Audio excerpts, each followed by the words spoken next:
生活本身就唔痛苦，痛苦嘅係我哋放唔低我哋嘅慾望。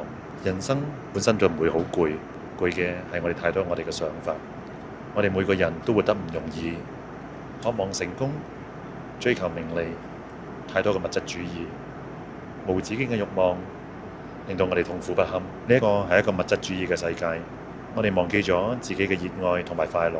其實呢啲內心嘅小聲音不停控制緊我，只要放低咗呢份執着，先可以揾翻內心嗰種自在。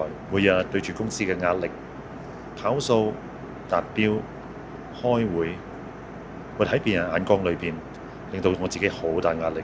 我個身體開始慢慢唔舒服。我明白到最緊要嘅係放低自我嘅執着，先可以揾翻真正嘅自在。成功並唔喺數字裏邊，而係揾翻真正自己嘅軌跡。如果你都有遺失過，試下真正放下，重新去檢視你自己嘅生活。留言分享你嘅故事，又或者你點喺你嘅事業同埋生活裏邊攞到個平衡。